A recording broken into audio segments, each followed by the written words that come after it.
is a 32 and too deformed to run through ballistics, just like Peter thought. But I thought I'd look to see if there was anything else, like that.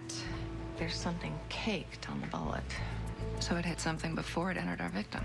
Yeah, but not something. Someone. Welcome back to The Talk. That was a clip of Dana Delany from her new show, Body of Truth. What a great-looking cast, by the way. Mary Ryan, she's hot. She was on the show, wasn't Yes, she was. She was. You're not so bad yourself. Now, you got some advice from your real-life doctor preparing for this role? Yes. My endocrinologist, who's a brilliant woman in New York, I told her I was going to play a neurosurgeon who becomes a medical examiner. And she said, when you play the neurosurgeon, don't make her a bitch. I was like, why? She said, because, you know, everybody thinks they're bitches and they're too aggressive. And she said, just make her confident. I said, okay, okay. But, you know, it's... And that's the word people would use if it was a man.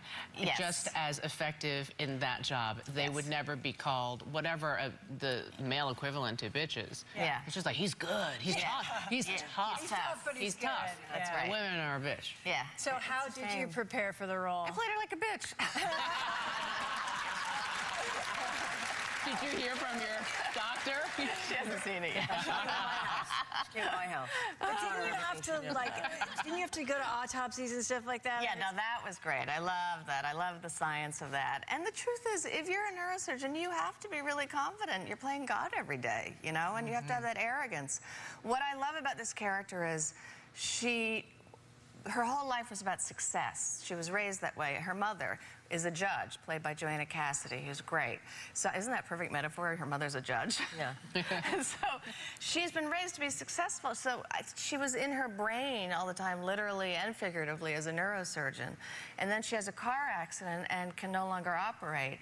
And she's basically, through these dead bodies, learning to become a human being for the first time. And I thought that was a really interesting character. Speaking of success, this is a great segue. Watch this.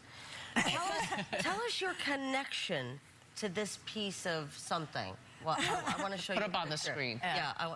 What is your connection to this? Those are flush valves for toilets. Uh-huh. And my great-grandfather was a plumber on the Lower East Side from Ireland. And he wanted to better himself, so he came up with this little flush valve to improve the toilet. Because back then, you know, it was the chain-pulled toilet. Remember that? Like in The Godfather, you saw that? He improved on the flush valve and started this family business, Delany Flush Valves. Could you imagine? In Brooklyn. She got some real money. You don't have to work. What does it mean to you to give us $1 million? No, every time people say that, my sister says, where's my money then? No, that one. But I thought it was sweet what you would do before an audition. I wanted you to... Oh, yes.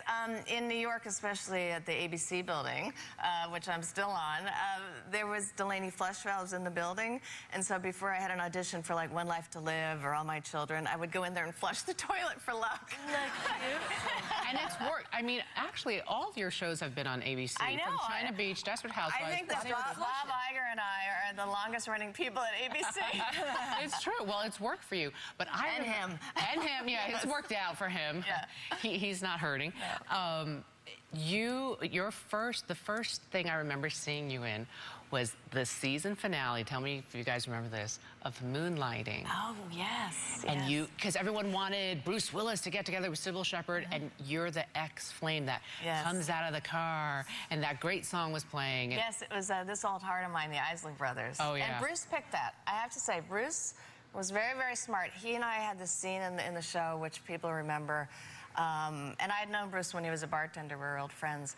And it was like we're old lovers, and we come together in a parking lot, and Bruce said, I don't think they should kiss, that they should almost kiss, which is so much sexier. Yes, yes. And we almost kissed, and it was so hot. And I remember from that one episode, I was, 30 years old, 28 or something. Don Henley from the Eagles saw that show, got my number, called me up, and asked me out. No! Really? Did you go? You did?